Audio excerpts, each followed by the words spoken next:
Suffering is only really worth it, isn't it, if there's a good enough reward at the end. If you talk to anyone who does anything which requires significant training and discipline, something where maybe their body aches, if you're doing big marathons or riding mountain bikes up mountains, that kind of crazy thing, then there's a bit of work that goes into it, but the reward is worth it, they'd say. The accomplishment, what you get for that suffering is worth it. But what we don't want to have is suffering where there's not a great reward, or suffering where it seems we haven't done anything wrong, we don't deserve it. Well, Mark has a few things to say to us about suffering for following Jesus, and really, in this passage, it's pretty stark and it's pretty blunt. When we spoke about, in the intro to Mark, we talked about how there seems to be this three kind of sections to Mark. There's the introduction where he's kind of doing ministry in the north, so Galilee, that kind of area, so some of them were location-based changes. Some of it was around kind of what was said and what the story was, and we really are sitting in the middle bit. We've got to the hinge point in Mark. There's going to be a change here in focus, and really the kind of couple of verses that we're looking at today are a big start in that shift. From now, Jesus changes where he's looking, essentially. So it seems from now, Jesus is looking towards Jerusalem. He is looking towards his ultimate mission. He's looking towards the cross. And this is where it all changes. What's happening in our passage is we're going to be looking at Mark 8, and kind of 27 to 38 is what we're going to be really focusing on. So I'm going to read that for us now, but just in the context so we know, it is that change. It is that middle bit where it is all pivoting and focusing on something new. So Mark chapter 8, and it'll be 27 to 38. Jesus and his disciples went on to the village around Caesarea Philippi. On the way he asked them, "Who do people say I am?" They replied, "Some say John the Baptist, others say Elijah, and still others one of the prophets." "But what about you?" he asked. "Who do you say I am?" Peter answered, "You are the Messiah." Jesus warned them not to tell anyone about him. He then began to teach them that the Son of Man must suffer many things and be rejected by the elders, the chief priests, and the teachers of the law, and that he must be killed and after 3 days rise again. He spoke plainly about this, and Peter took him aside and began to rebuke him. But when Jesus turned and looked at his disciples, he rebuked Peter. "Get behind me, Satan," he said. "You do not have in mind the concerns of God, but merely human concerns." Then he called the crowd to him, along with his disciples, and said, "Whoever wants to be my disciple must deny themselves and take up their cross and follow me. For whoever wants to save their life will lose it, but whoever loses their life for me and for the gospel will save it. What good is it for someone to gain the whole world yet forfeit their soul? Or what can anyone give in exchange for their soul? If anyone is ashamed of me and my words in this adulterous and sinful generation, the Son of Man will be ashamed of them when he comes in his Father's glory with the holy angels."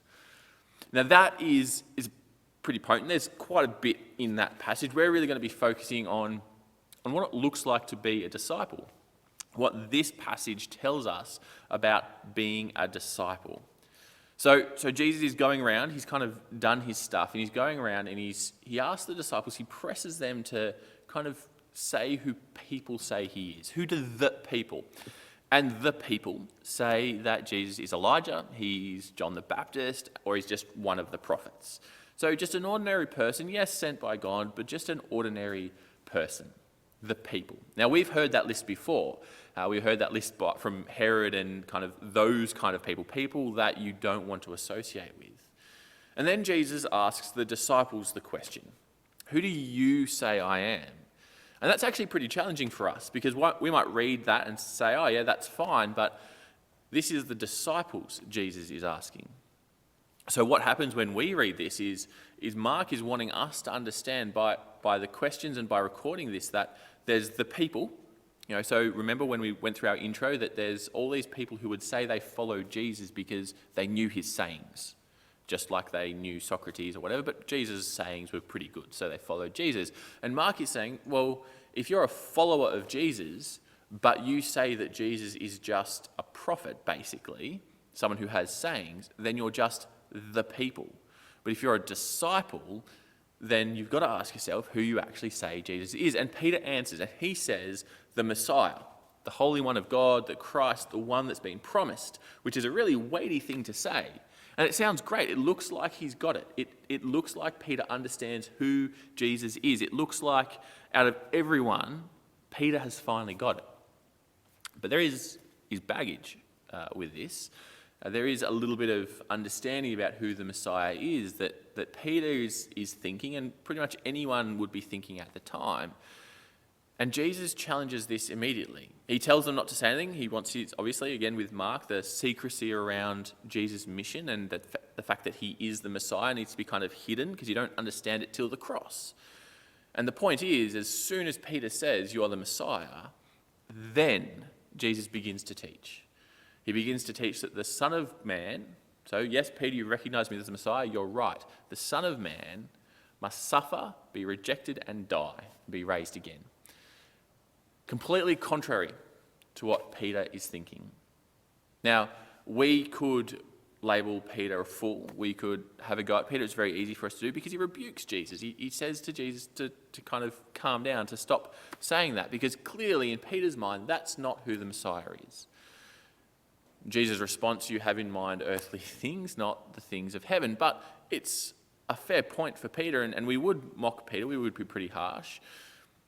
Because what Peter has in mind is what he would think the Messiah, the earthly understanding of the Messiah is. The one who's going to kick out the Romans, the one who is going to come in and establish the Davidic rule, the one who's going to reign forever. And it makes sense. If you're following this bloke through thick and thin, and he is going to be a king sitting on the throne with power and dominion and wealth and status, if you're one of his 12 closest mates, surely you too would get that privilege. You too would be caught up in that wealth and that status and that power. That's just how it would be. And that's what Peter's thinking of, and that's actually what a lot of people would be thinking about the Messiah then. And actually, in honesty, that's what a lot of people think about Jesus now, to be truthful. But Jesus challenges that.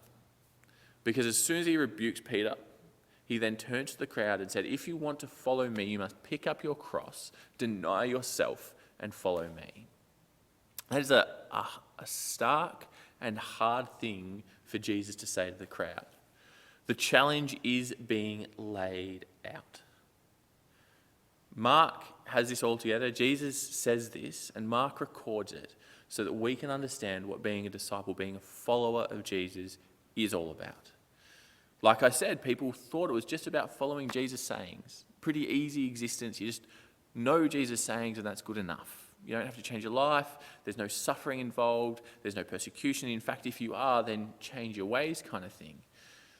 And Mark is reporting what Jesus has said, probably through what Peter has told the story of. What Jesus is saying here is actually no, following Jesus means following Jesus. If Jesus, the Son of Man, is going to suffer and be rejected and be killed, for us, potentially, there is going to be suffering, rejection, and being killed. It should be something that we expect. It should be something that we kind of understand is just going to be part and parcel. It's not this unbelievably crazy thing that we might suffer.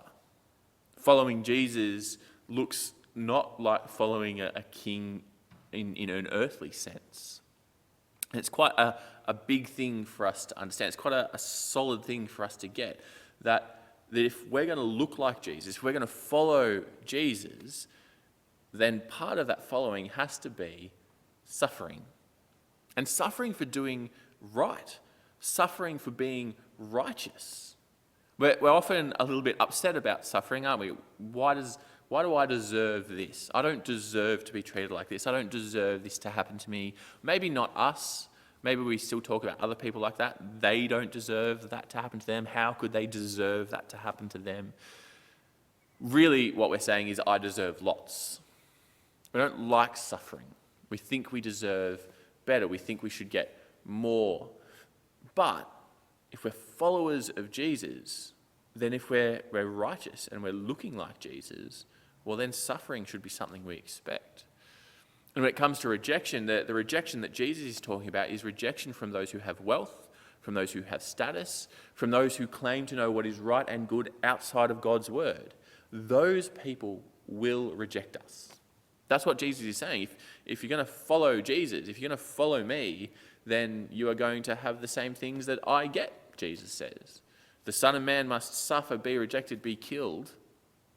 Well, as a follower, if he's the leader of our group, if he's the most righteous, if he's the most perfect, if he's the most holy, then any of us who aren't seriously at the level that Jesus is, being perfect and holy and righteous completely, the most you could possibly be, we're not the most we could possibly be.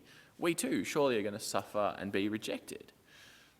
Now, the thing is when we do suffer, if we suffer because we look too much like Jesus, well, then that's following Jesus. If we're rejected because we look too much like Jesus, then we're being a follower of Jesus. We're being a disciple. Mark includes this. Jesus challenges those around him, in the immediate around him, the disciples and the crowd following him. And Mark includes it to challenge those in Rome, challenge those that are kind of new converts, challenge those that aren't able to see Jesus in the flesh, to see what being a follower of Jesus is really like. Following Jesus means we'll be treated like he was. There's suffering and there's rejection. That's what we are in line for as followers of Jesus. But he is raised on the third day. See, suffering isn't without reward. We're not being rejected without reward. In fact, the reward we get, the glory we have, is glory shared with Christ. So while we can't share with him in perfection, we can't share with him in his holiness, and we can't share with him in his blamelessness, like actually, we are all of that through him, but you and I are not blameless, not perfect, and not completely holy. That's just kind of fact of life. If we share with him in his suffering and rejection, what we share with him is his glory. And that is worth the suffering. That is worth the rejection. So as we suffer, if we're suffering for looking like Jesus, that's a good thing. We look like Jesus. We're following him. And we know that the reward is far greater than any earthly reward could be.